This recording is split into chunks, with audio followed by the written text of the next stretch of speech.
We continue our meditation on Sri Krishna. This is day number 4. Anybody remembers? So first day we were talking, let's see if anybody remembers what we were talking about. First day was the transcendental form. Transcendental form of the Lord. Yes, we explained how Bhishma Dev, how approaching Bhishma Dev, the Krishna came actually at the time of his death, and what is the outcome of meditation on the form of the Lord. Second day we spoke about Kamsa. We spoke about negative meditation and positive meditation. Negative meditation with Kamsa, he meditated on Krishna very inimically, and the results he achieved. And then evening we spoke about positive meditation, which is Akrura. Akrura, although he was living with Kamsa, he achieved totally different result by meditating on Krishna. And yesterday morning we spoke about one particular incarnation, Mohini Murti, genau, richtig. 10 cookie points. So we talk about Mohini Murti, and then evening, so we supposed it, but evening didn't happen, so we are speaking now today about Varaha Dev. And then tonight we'll speak about baby Krishna, and tomorrow and the day after tomorrow we'll speak about Gopis meditation on Krishna from the 10th canto. So to begin, there's a song by Jaya Dev Goswami, very famous, Dasha Avatar Stotra. Vasati Dashana Shikare Dharani Tavalagna Shashini Kalanka Kalevani Magna Keshavadrita Shukara Rupa Jaya Jagadisha Hare Jaya Jagadisha Hare Jaya Jagadisha Hare. All glories to Lord Keshava, who has appeared as the boar, Shukara Rupa. The earth was held between his tusks, which appeared like the scars on the moon. So this is the pastimes of Lord Varahadeva, and meditation of Lord Varahadeva as the incarnation of a boar. We spoke about different incarnations. Krishna has unlimited incarnations. Even in Srimad Bhagavatam is described. Oh, braucht jemand Übersetzung, deutsche Übersetzung? Haben wir jemanden?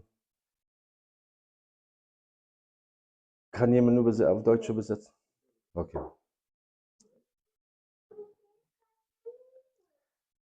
The Lord has unlimited forms, and devotees, according to their, as Srila Prabhupada says, nature of the soul, accept different incarnation of the Lord as very, very dear to their heart. And then in Srimad Bhagavatam it is described how different devotees assume different forms in Vaikuntha planets according to their liking or according to their worship. And they said those who worship, in this particular case, boar incarnation, they assumed also the form of a boar to worship Varahadeva. So Varahadeva, the beginning of Lord Varahadeva, before Varahadeva appeared, Manu, Swayambhuva Manu, came to Brahma and he said, is it recording?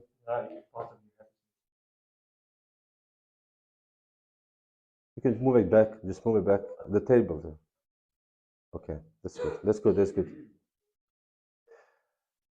So Swayambhuva Manu came to Brahma, Lord Brahma, and he said, I would like to, because I'm a faithful son, I would like to offer service to you. And this is interesting, commentaries of the Acharyas. I will speak just the commentary of either Acharyas, it is a Vishwanath Chakravarti, Jiva Goswami, or Sanatana Goswami. This is the commentaries of these 3 Acharyas in the 10th canto. In the 3rd canto. It is said, and Prabhupada says actually also, it is a son's duty. This is very interesting, I thought. It is a son's duty to offer service to his father.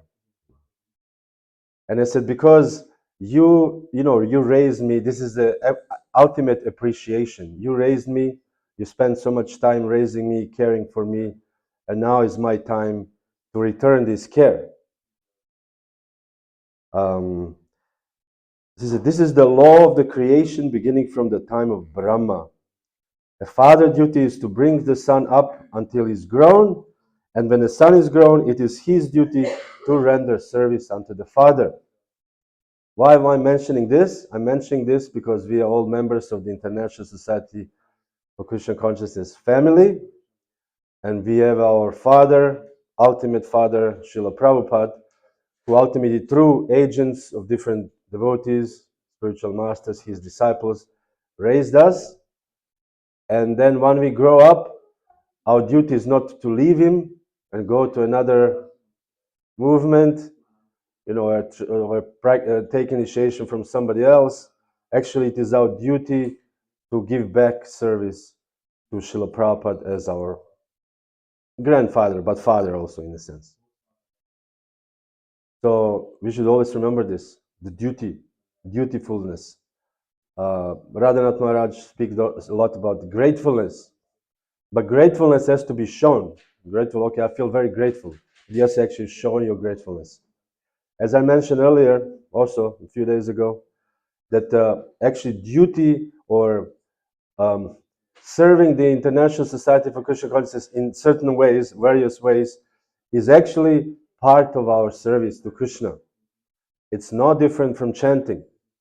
We sometimes, especially lately, we discriminate, or not discriminate, but we divide chanting and divide. No, it is the same. Bhaktisiddhanta Saraswati Thakur, in the book of Bhakti Vikas Swami also personally said this. Bhaktisiddhanta Saraswati advised his or instructed his disciples to chant 64 rounds a day, Hare Krishna mantra. And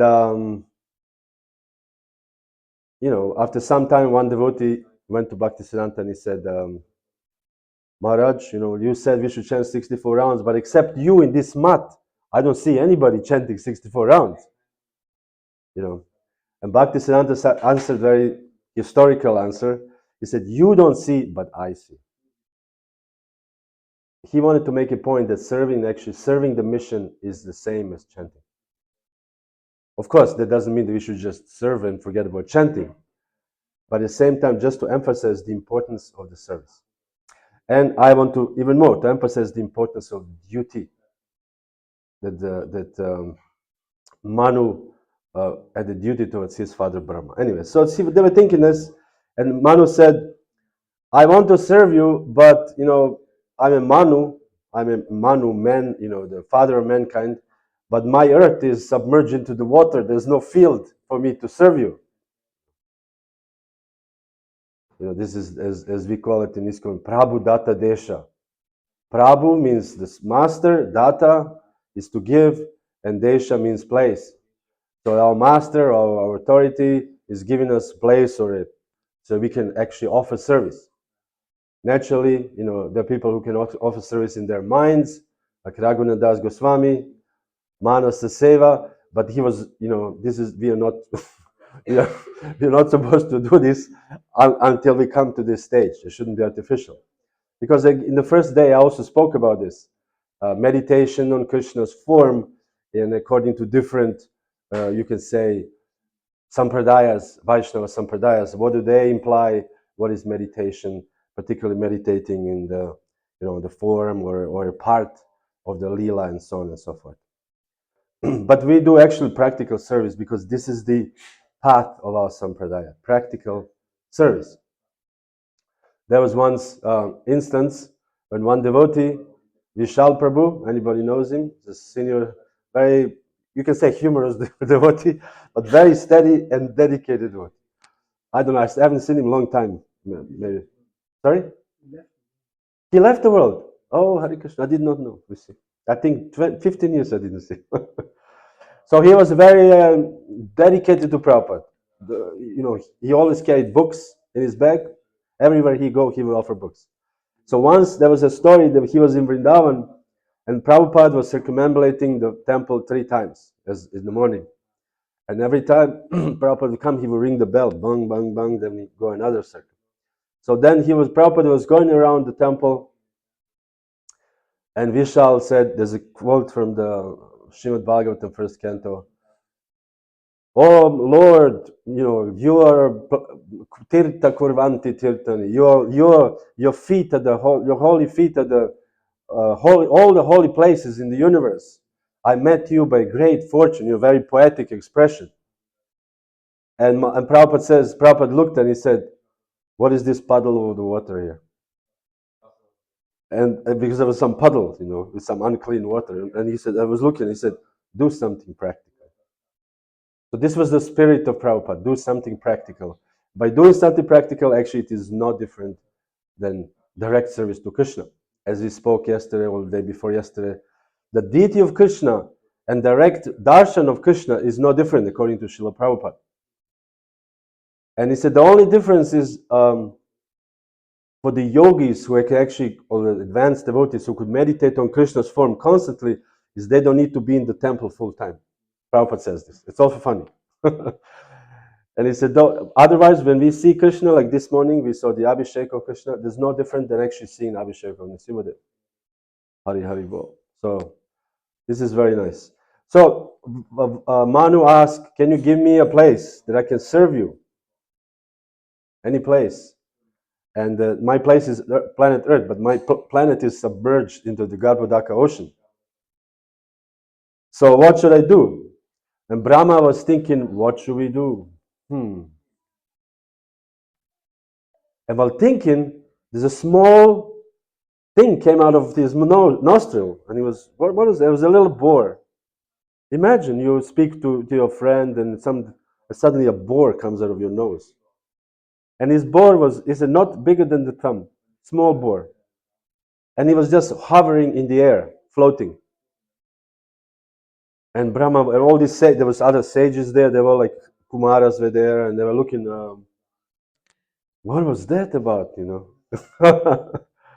And suddenly, this boar grew to be as big as a mountain. And then they become afraid. What was that? Small boar is okay, but big boar, ooh.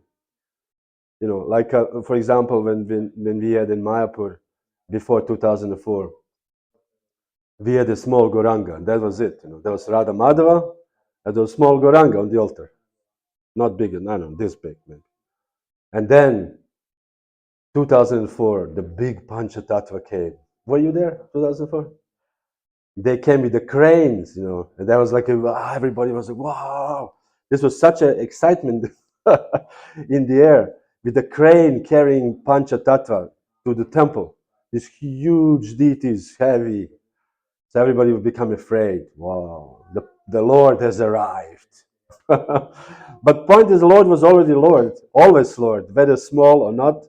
There's in the Srimad Bhagavatam description when Parikshit Maharaj saw when he was child in the womb, when the Brahmastra was about to strike his mother's womb, he saw a little Vishnu. He said it was very small, and this Vishnu protected him. And Srila Prabhupada explains that this small Vishnu is actually, although he's small, his mace was circling him. And he said, although he was very small, this Vishnu has all the potency of the Supreme Personality of Godhead. So the size, is a matter of, you can say, perception or Krishna's will, Krishna's desire. There's in Vrindavan, in Mathura actually, there's a temple called Dirga Vishnu. And Dirga Vishnu means big Vishnu. There was the same story. There was a small deity of Vishnu, and the devotees were worshipping him, and there was some disturbance. I don't exactly remember. It was Muslim. I don't know exactly what was the story. And Vishnu said, don't worry, I will protect you. And the devotee said, how can you protect us? You're very small, small deity. He said, don't worry, I will show you. And he just grew big. So this deity is celebrated as Dirga Vishnu in Mathura. Have you been Dirga Vishnu? So Krishna's form has potencies in any size. So Varahadev became very, very big, like a big mountain. And then what happened? Varahadev started scream of power, cry. And then everybody really got afraid. Now what is happening?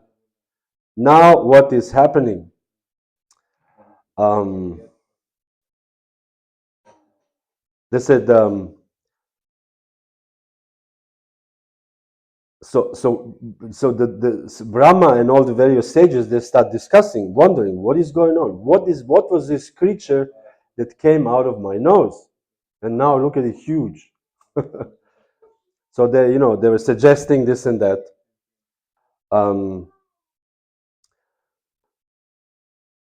So they said the Varaha roar in an uncommon voice.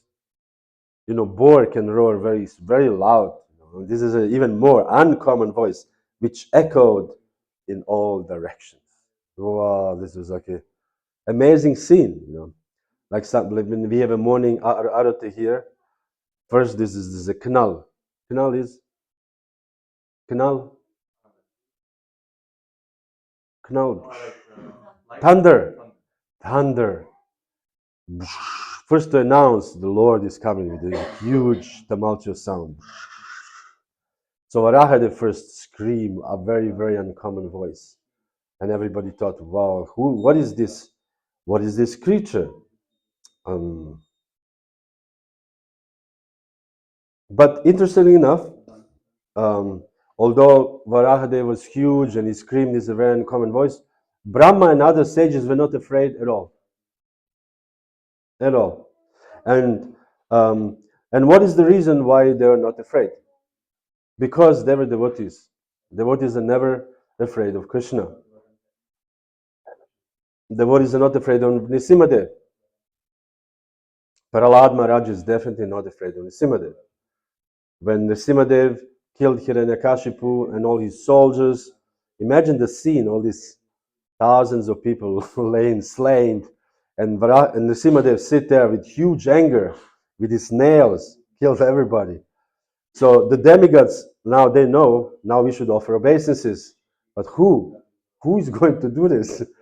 Who has the guts to offer obeisance to such a fearsome Lord? So the one demigod said, no, you go, you go. And the other demigod said, no, you go. And the other demigod said, no, you. And then in the end, we know. Let's send the child. Prahlad, you go, the child. Because they are and Prahlad just went to Nrsimhadev and he put a garland on him. No problem. Because he was a devotee. How can a devotee be afraid of his or her master, of Krishna? Not afraid. So Brahma and other were not afraid. So let me just see who was all there. Marichi was there, Kumaras were there. Very famous devotees.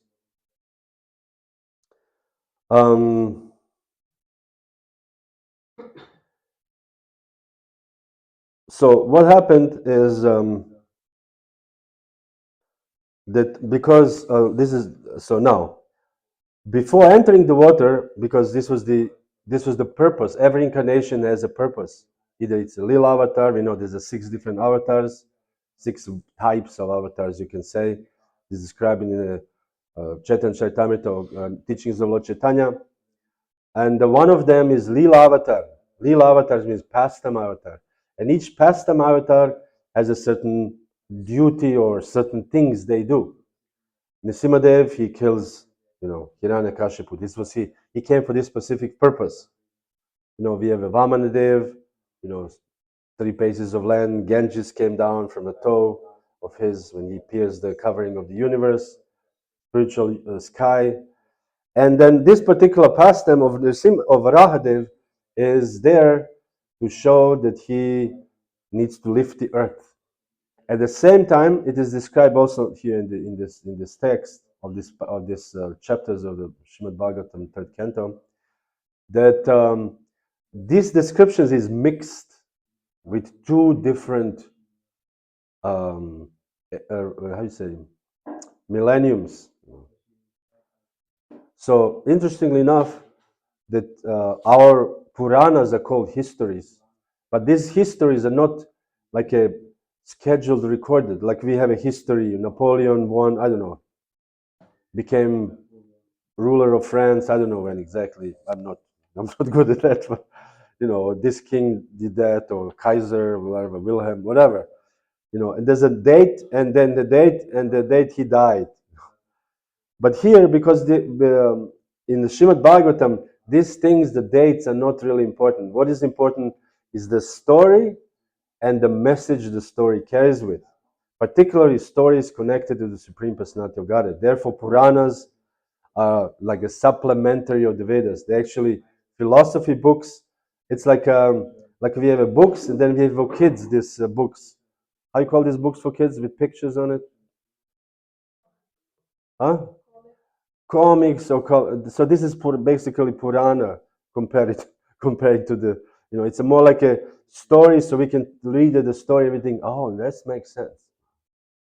Or we can identify with Prahlad Maharaj. Yeah, he suffered, he tolerated. I should also be tolerant, and so on and so forth.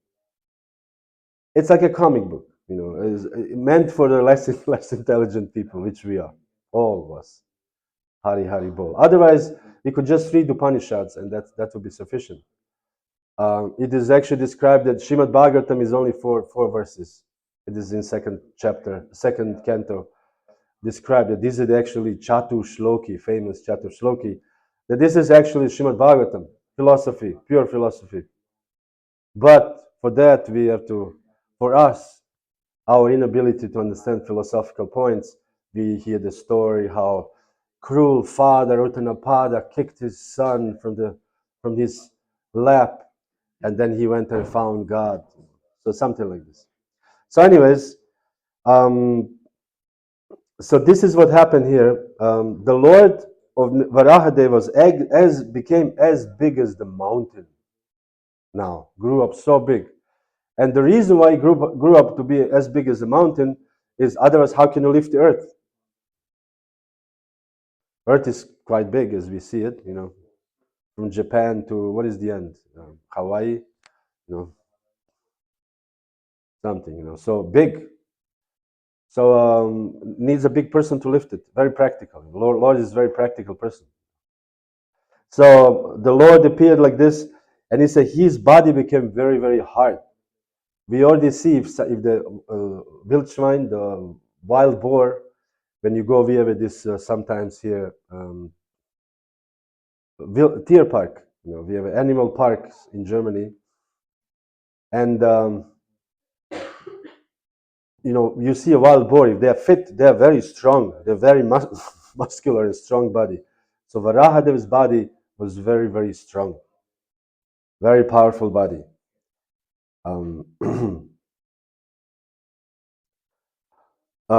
So although the Lord's body is transcendental, the Lord went to the Garbhodaka ocean. He was smelling like an actual boar.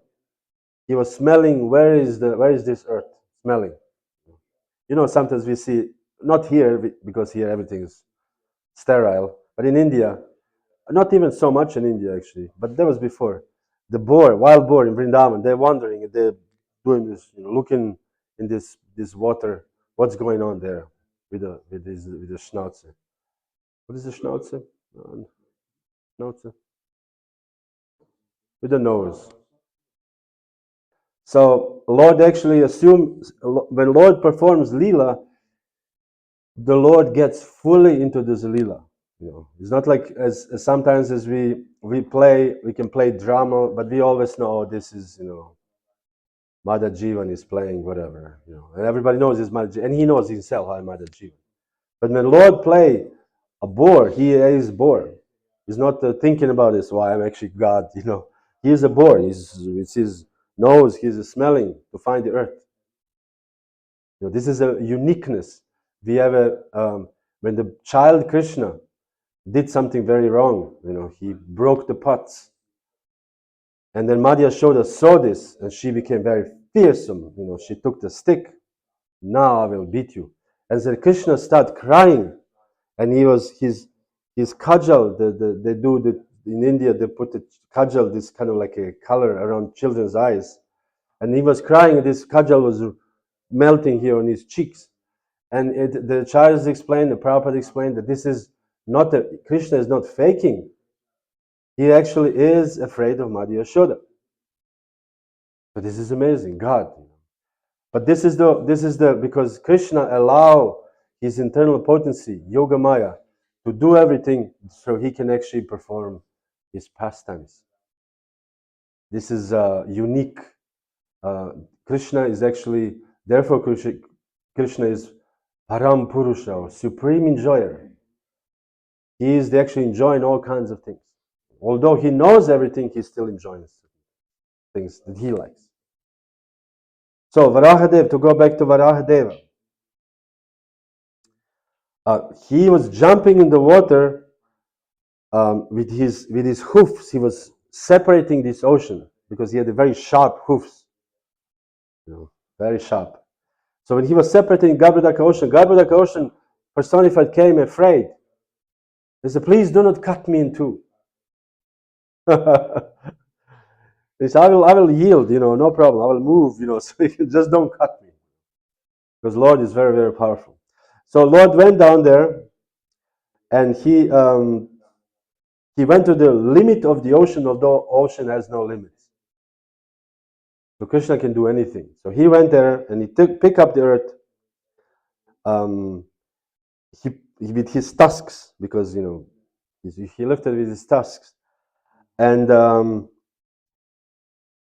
when he was coming out, this is now some interesting story. When he was coming out, just before he was coming out, a demon appeared. And he said, "What are you doing?" And Varahadev was, lifting the earth. And Hiranyaksha said, there was a famous demon, Hiranyaksha. I'll speak a little bit later about him. And he said, "This earth belongs to us. It doesn't belong to you. So put it back." This is like in the movies, Put it back. So Lord Varahadev, of course, didn't want to put it back. So he took the earth out, and the earth became very, very afraid. So what happened? Hiranyaksha wanted to chase the Lord and to kill the Lord. And the Lord left the earth to float on the water and return to fight Hiranyaksha, which battle we'll speak a little bit later on. This is a cliffhanger. That you wait, what's going to happen in this battle? Nobody knows. Of course, those who read past them know, but again, you never know.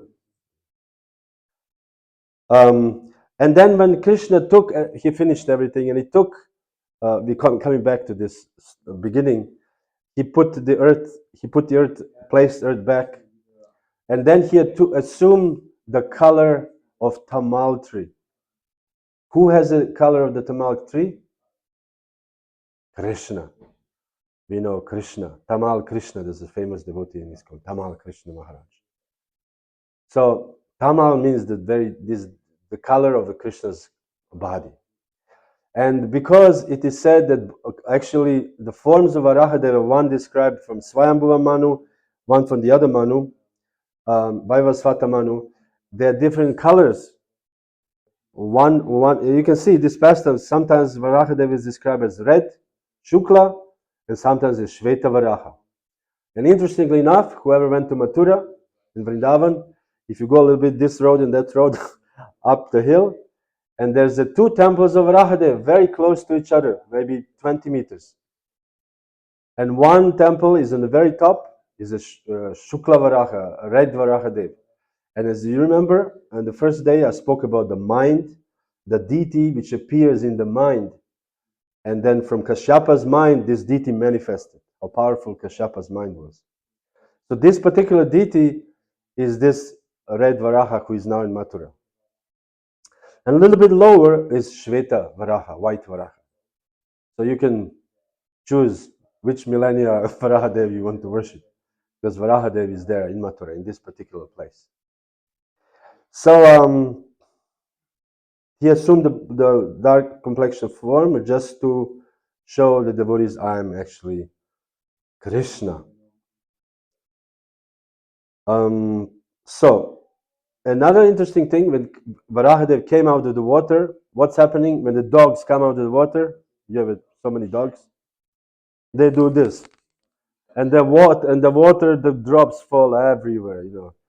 So we call this Abhishek. So dogs also do Abhishek and then smear the Charanamrita on the owner of the dog.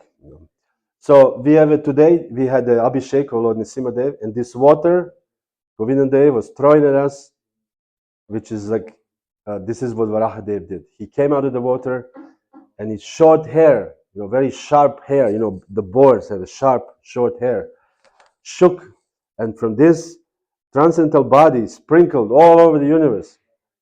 Jai Nrsimhadeva ki jai. All over the universe. Even the Jana, Tapas, and Satya Loka received the drops. Imagine how much it was shaking everywhere, you know. So the residents of Jana Loka and Satya, of these higher planets, they immediately accepted, wow, this is actually Charanamrita. They, with great respect, they, you know, accepted these drops. We have in the morning, we do Mangalartik, somebody comes behind us, if you're first time here, and then throw water on us, you're wondering what's going on. But this is what's going on. Charanamrita of the Lord. The Lord, the body, He's bathed His body, and the drops are becoming transcendental. So this is what that water was. And because everything in contact with the Lord becomes pure. Of course, we don't offer impure water for the Lord. We offer pure water, it becomes transcendental. Or as Prabhupada says, Krishnaized, become Krishnaized. The food when we offer to Krishna is regular food, regular bananas, regular apples. But when we offer to the Lord, the food becomes Krishnaized. Or Prabhupada says, sanctified, Krishnaized. So after this, you know, Lord put the earth back, and He said, text 48 and 49, the end of this chapter is very interesting, because many times in Srimad Bhagavatam, we have something which is called blessings at the end of the chapter. It said, whoever hears and describes in devotional attitude the auspicious narration of Lord Varahadeva bore, Varahadev is very, very pleased. So now we just heard about Varahadev. Varahadev is very pleased with us. Whoever describes and whoever hears it. So if you have managed to not sleep last couple of 15, 20 minutes, we'll all get blessings from Varahadev. Another blessings. Nothing remains unachieved when the Supreme Personality of Godhead is pleased with someone. So nothing. There's a verse in the Chaitanya Charitamrita, Mukam karoti vachalam, pangum langayata girim, yat kripatamaham vande, paramahamsa madhava, Sri Chaitanyeshwara. Sometimes we translate Sri Guru Dira Tarinam. But one who has the blessings of the Lord, of Lord Chaitanya, nothing is impossible. The blind man can see the stars, the lame man can cross the mountains. And in the case of, you know, my personal self, I know before I joined the Hare Krishna movement, and now I can see, you know, whatever I achieved in Krishna consciousness movement is only by the blessings, by the blessings of Krishna. What qualifications do we have actually to serve Krishna? Prabhupada says we have so many zeros, 0, 0, 0, 0, 0. All material qualifications are zeros. And if you don't add 1 or Krishna in front of it, there remain zeros. But if you add 1, they suddenly became 1,000 or 10 or 1 million. So we should try to add Krishna in our lives, and then whatever we have to employ in Krishna service. So nothing remains unachieved when the Supreme Personality of Godhead is pleased with someone. So we should also, as Prabhupada says, think big. We should think big for Krishna, because although I'm unqualified, nothing remains unachieved. Rupa Goswami says this very, very beautiful verse. They said, I have no qualification of Vaishnava. I have no mystic power like other devotees. I don't have, if you examine me, actually I have no qualities. But I have a hope that Krishna, by Krishna's mercy, I'll be able to do some service for Krishna. I'll be able to achieve Krishna's lotus feet. And he said, this hope is giving me pain. And this is interesting mix, you know. In our movement, in our Sampradaya, we have lots of this mixture of pain and happiness. The Gopis, will speak about Gopis next few days. Although it's ecstatic, it's still, you know, we have a pain. So devotees understand, I do not have qualification, but I will keep on serving Krishna, and I know by Krishna's mercy everything is possible. Confirmed. Haribol, Haribol. So this was the pastimes of Lord of Varaha, in short. What we didn't put in this story is the battle with Hiranyaksha. This is, for me, nectar of the nectars. There's such an insult, how they insult each other. This is, for me, wonderful. This is actually the first book I ever read in the Hare Krishna, before I joined. Devotee friend of mine gave me this third canto of Varahadev, and also the Kapila Dev later on. But first, when I read this Varahadev, I was in this picture, Varahadev holding a club, and Hiranyaksha, and I was thinking, wow, this is such a great battle. I love it. So by reading this, I became, by the mercy of Varahadev, I became a devotee. Varahadev ki jai.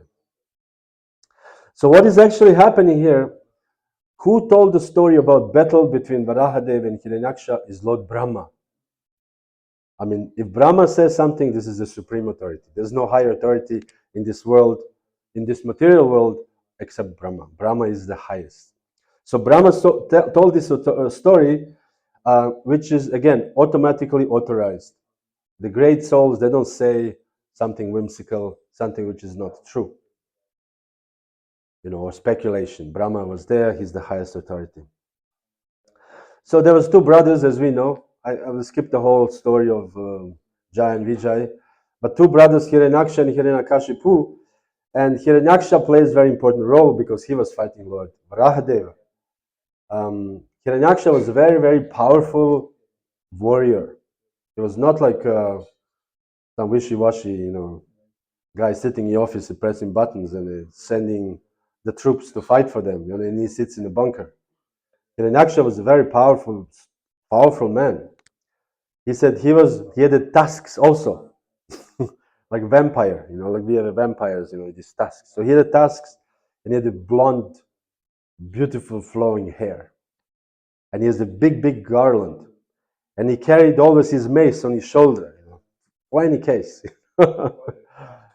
Some people carry always the toolbox. We had one Mataji, Bhaktin. She was a little older. She was maybe 35, 14. And her father came to visit the temple, and he brought her a gift, a toolbox with screwdriver and all these keys. And she was so happy. She said, this is what I was, when I left the house, I didn't have in my toolbox. And so she was, wherever you go, program, and she carried her toolbox, for any case. To fix, he was always fixing the doors and everything, fixing everything around the temple. So, in the same way, Hiranyaksha was carrying his mace. For any case, if somebody comes to fight, I'm ready. So he would walk around and he would just go around and ask anybody, you want to fight me? You want to fight me? There are people like this. I don't know. Isn't it? No? In my youth, I had these people. You want to fight? For no reason, they just somehow itch their fists itching, So Hiranyaksha was itching. Anybody wants to fight? Nobody. So he said, okay, let me go to, nobody wants to fight me on the land, let me go into the water. So he just dove, and all the fish were afraid. Oh my God, Hiranyaksha, everybody ran away. So then he went directly to Varuna, and he said, in a false humility, my dear Lord, like cynical, my dear Lord, would you like to fight me? And Varuna said, no, I'm very old actually. All our demigods, we are very, very old. Fighting going on. We are all very, very old. We cannot fight you. You are young and powerful. The only worthy adversary to you, the only person you could fight is Vishnu. But there's only one problem. When you fight Vishnu, you will very soon become food for the dogs. Oh, this Kshatriya language. And then Hiranyaksha said, let me find him.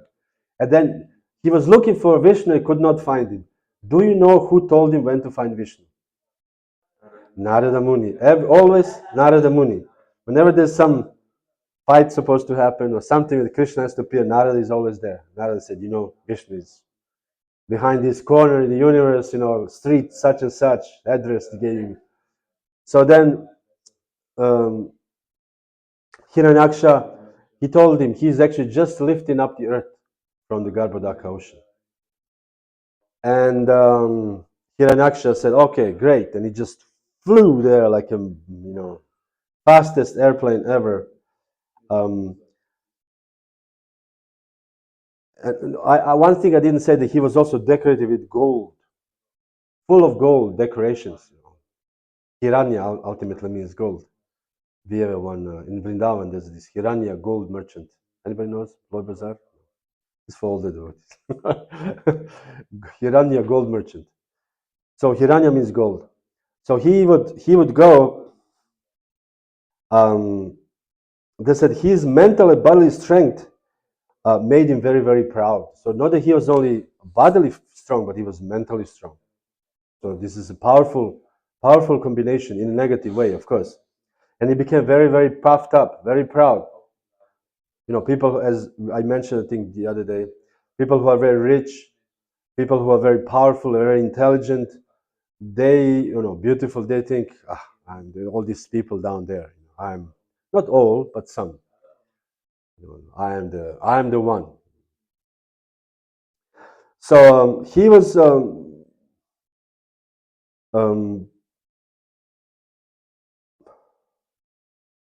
They said the proud of falsely glorious Hiranyaksha paid little heed to the words of Varuna. He said, he was very proud and falsely glorious.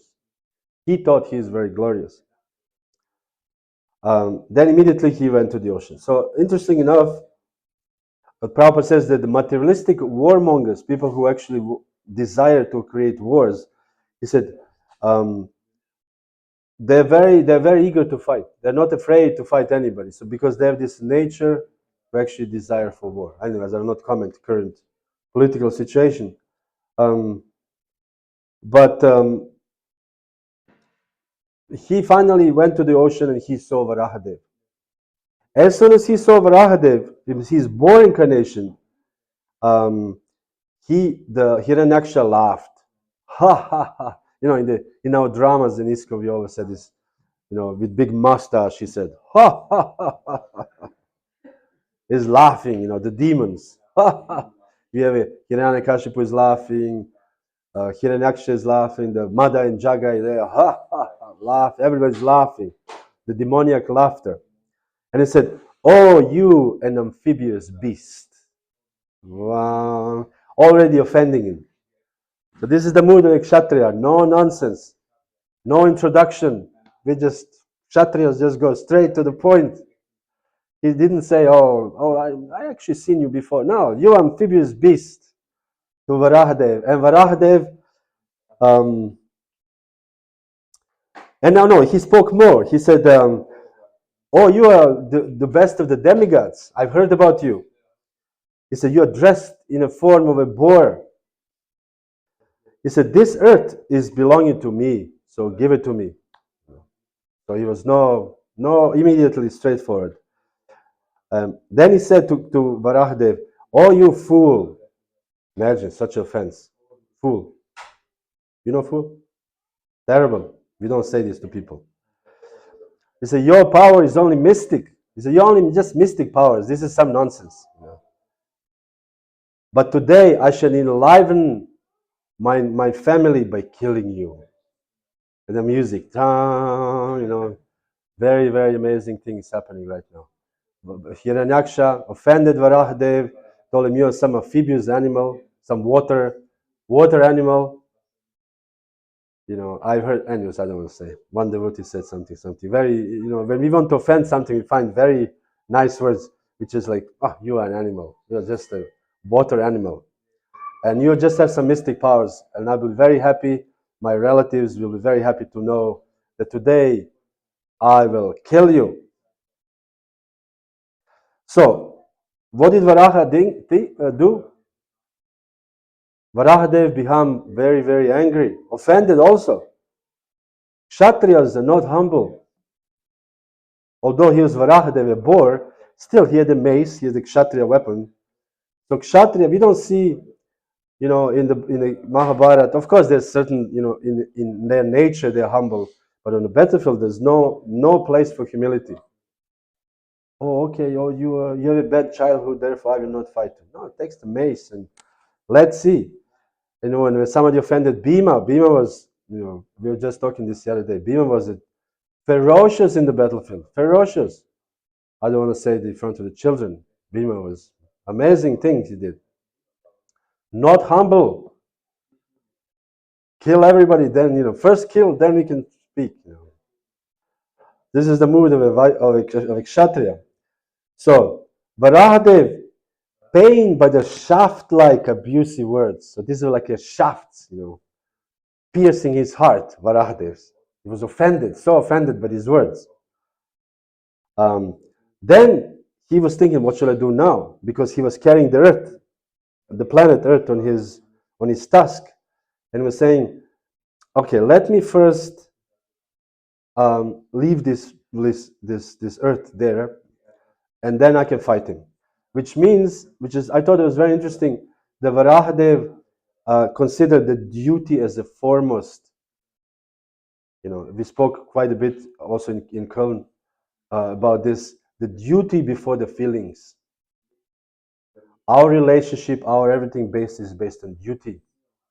And of course, feelings are also there, but even with, for example, in Ramachandra pastimes, the Lord Ramachandra, he left his father and all these citizens who loved him because it was his duty he promised. So duty first, Vedic society, the duty is first. If you have this mentality, actually in the Western philosophy, there are very few people who speak about duty except Immanuel Kant. Immanuel Kant, and many philosophers don't like him because he said this, the duty is actually foremost, first and foremost. You have a duty towards God, duty towards community, society, and so forth. It's a duty. And our relationship, husband and wife, are based on duty. So therefore, there's no such a thing as we, after 3 years, as Prabhupada says many times, the husband and wife are dissatisfied sexually, and they said, I'm leaving. I find as one devotee said, better model. I find a newer model. As we have an old car from 1997, so let's buy this is a better model, 2017. It's better model, newer, less mileage. So no, because if our relationships are based on duty, then we actually care for this person, and there's a whole reason why we care and how we care for the person, or in the vice versa. So then the life is harmonious. Of course, the feelings are also there, but the basis is the fundamentals of the duty. So the Lord felt, first I have a duty towards the earth, then I will fight this evil demon. First, let me finish my thing. So he let his trusted earth with mystic power to float on the water. Say, wait here, I'll be back. So Varahadev, he said, another thing interesting enough, what Prabhupada points, is that the Mayavadis, the impersonalists who don't believe in God, or don't believe in the form of God, or personality of God, they cannot understand that God has feelings. If you read, I read last couple of years a lot, this proof that God exists. So many different proofs. Saint Anselm's, and there's also the Saint Augustine's. This is to defeat the atheists that actually God exists in his, like, from philosophical point of view. But nowhere there you can see that God actually has feelings. That God has feelings. That this should be considered, And therefore, because if God doesn't have feelings, where are our feelings coming from?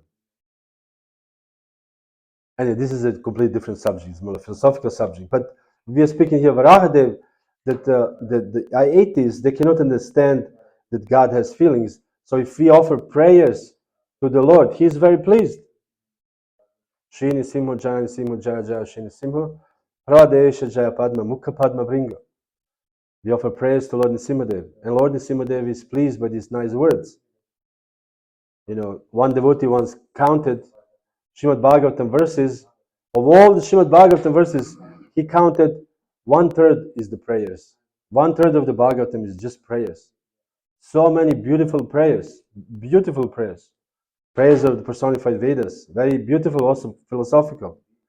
Lord Shiva's prayers. All kinds of different prayers. Wonderful prayers. Brahma prayers. So we offer prayers to Krishna to actually please Krishna. to glorify him. And in the same way, Prabhupada says, if Krishna is not pleased, then if he is dissatisfied, then we cannot be successful, particularly in spiritual life. Anyway, so the demon Hiranyaksha, he had his golden hair and the fearful tusks. He ran after Varahadev. So what happened is, so he wanted to fight him. He said he chased him with a large mace, big mace club. Then Varahadev finally letting the earth sitting on the water. He said following words: "Indeed, nectar. We are the creatures of the jungle." Because, he was the boar, we are the creatures of the jungle. And we are searching after hunting dogs like you. Wow. So cool. Varahadev is no joke, And he said, is a one who is free from the entanglement of death, has no fear from the loose talk in which you are indulging. Meaning, you are speaking because you are afraid of death. Wow. and he said, give up your foolish talk, Varahadev said. He said, you may be proud, but you do not deserve the seat in the assembly if you fail to fulfill your promised word. Meaning, you are not, you're not fit to sit with us because you cannot fulfill the promised word to kill me. Give up your foolish talks, Varahadev.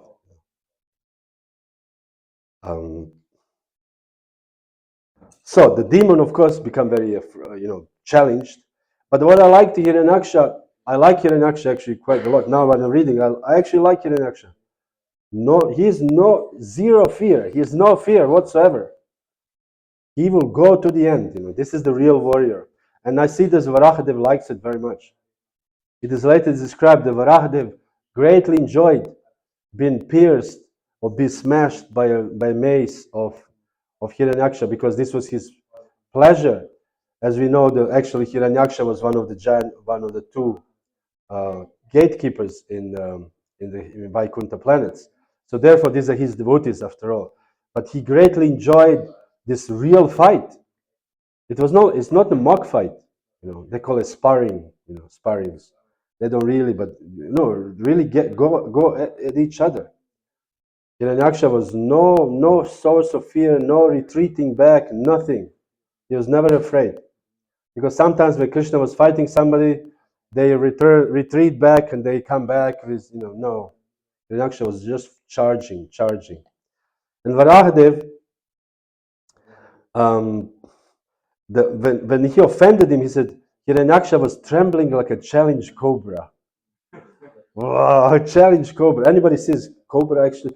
I didn't see a cobra, but I saw once. I was with my grandfather. I was very young, so we were going to the mountain. He has a mountain cabin. And when we go to, there was an area with a big, long, tall grass. So usually we take the boots, the rubber boots, even in summer. And I was wondering, why are you taking the rubber boots in summer? But then I understood why. We were walking and he stepped on a snake, because there's so many snakes in this high grass. And the snake was hissing like such a powerful, like, and biting it, bam, bam, bam. You can just hear, bang, bang, bang, bang. His boots, bam, bam, bam, bam, 5, 6, 7 times, down, down, down. I was like, wow, I was very scared. So this is what's going on. Hiranyaksha was like this, hissing like a challenged cobra. Then, hissing like a cobra, he blew his powerful mace towards the Lord. And he was wanting to punch Varahadev in the chest. So Varahadev defended with his club. How can Varahadev with his hoof hold the club? This is a great mystery. But when you have a darshan of this pastime, please let us know. So he was holding the mace, defending, and he said they were clashing each other. And he said they were the maces were like a firebrand, you know, golden clubs with smashing each other, you know. Interesting enough, Hiranyaksha was so angry, not just he was charging, but he would bite his lip in anger.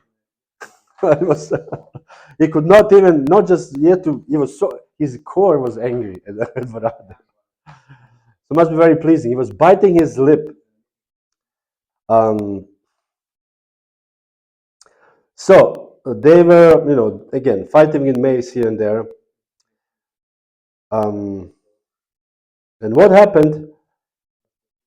He said they become more and more enraged, both of them, by the smell of the blood of the other enemy. Because they were, you know, they were catching a little bit blood here and there. And when you smell the blood of the other, they become more enraged. So Varaha they become more enraged, and Hiranyaksha become more enraged. So they were fighting with these maces. And then what happened is that Lord Brahma came, you know, came to watch. You know, demigods always watch these things. I mean, you have this nowadays is UFC. I know women don't watch, but men maybe.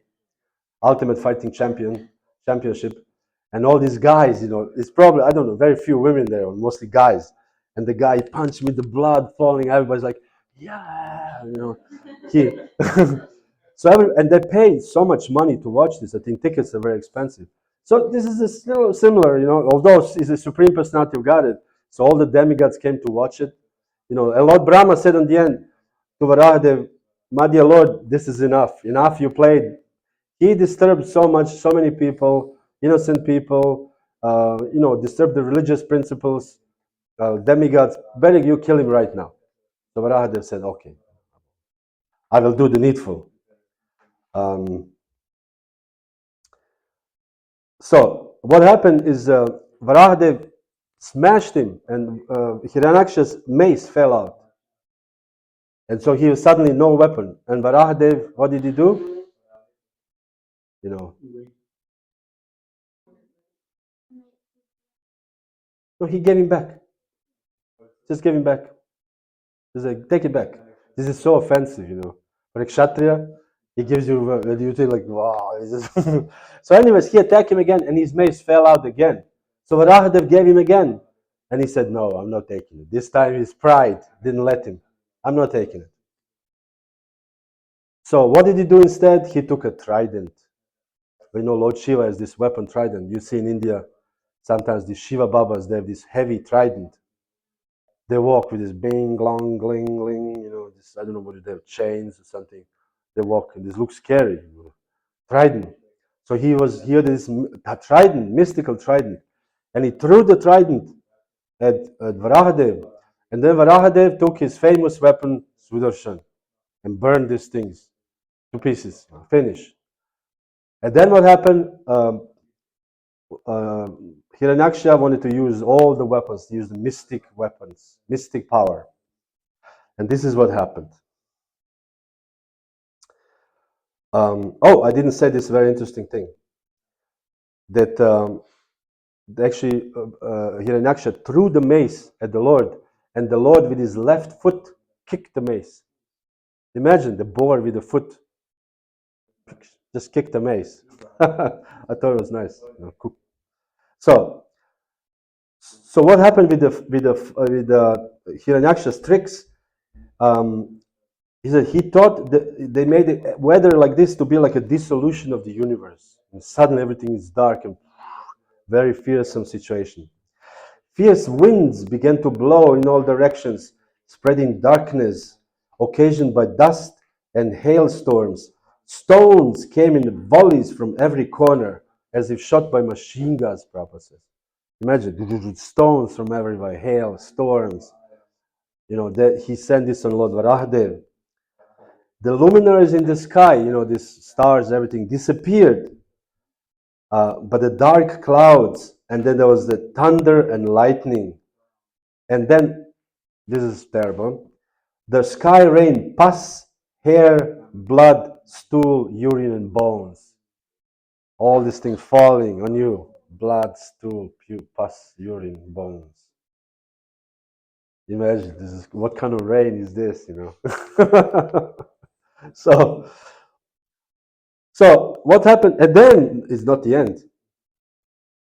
The naked demoness, the female demoness, naked, armed with tridents and spears, with their hair hanging loose and throwing spears at the Lord. Wow, all the heavy, heavy stuff going on. And the yakshas and rakshasas are saying cruel and savage slogans, shouting at the Lord. This is all horrible situation. But what happened then? Lord took his Sudarshan and just dispelled this whole immediately. With one Sudarshan, dispelled all these things. Then the Hiranyaksha saw this is I have to just kill him myself. No weapon worked. So he came to the Lord and wanted to crush him. He wanted to embrace him and to crush the Lord. But then somehow he wanted to embrace him and not happening. Lord is always somehow not there. We spoke about this also the other day. How Lord is not easy to be captured. Like this Yavana wanted to actually capture Krishna, but he was always somehow one step ahead of him. He wanted to one step ahead, one step ahead, one step ahead. So this is the same. Hiranyaksha wanted to crush him, but the Lord was escaped. So escaped. And interesting enough, Prabhupada says, when Lord wants to be captured, he can be captured by devotee very easily. He said many devotees in Vrindavan carry their deities in the box. And we have a Shalagram Shilas, they stay in a little box. The Supreme Personality of Godhead agree to stay in a little box. But if you are not devotee, you cannot capture him no matter what you try. So this is the moral of the story here. So anyways, Hiranyaksha wanted to punch him 3-4 times and that didn't work out. And then the Lord killed him in a very, very, very wonderful way. With his left hoof, he slapped him here at the root of the ear. Everybody who knows a little martial art, I don't know much, but I know this much. The best knockout is here if you punch somebody here. 100%. There is Krishna Charan. He actually told me this story. Isn't it? He actually told me this story. It's here. He said, here is the best knockout. And this is exactly what Lord Varaha did. He says, hoof, bam, slapped him, meaning hit him really hard. So what happened? He immediately died. He was devastated. I don't want to, it's maybe a little gruesome story. I don't want the children here, but it's, although I mentioned the rain. So anyways, so the demon died, his beautiful hair scattered on the ground, and everybody says, alas, alas. The demigod showering flowers is usually, and the Lord has done everything. And then return to his abode. Hare Krishna, I did my thing. See you later. The Lord is actually, we know one of the 6 qualities of Bhagavan is supreme renunciation. So he did his job going. That's it. Not sentimental. The Lord is not much sentimental. The supremely renounced. So then, for the end, this is already 9 o'clock, the boon for those who heard this pastime. Anyone who hears, who chants, who takes pleasure in the wonderful narration of the killing of Hiranyaksha is at once relieved of the results of sinful reactions, even killing of a Brahmana. So we all somehow or other relieved of killing of a Brahmana, even such a great sinful act. This is boon number 1. This most sacred narrative confers extraordinary merit. So whoever hears this, wealth, our wealth is Krishna. Fame, those who want to be famous, longevity, and all the objects of one's desire. Whatever we desire, Krishna will fulfill if we hear this pastime. On the field of battle, it promotes the strength of one's own vital organs, and one who listens at the last moment of one's life is transferred to the supreme abode of the Lord, Vaikuntha Loka. Shri Varaha Deva Ki Jai.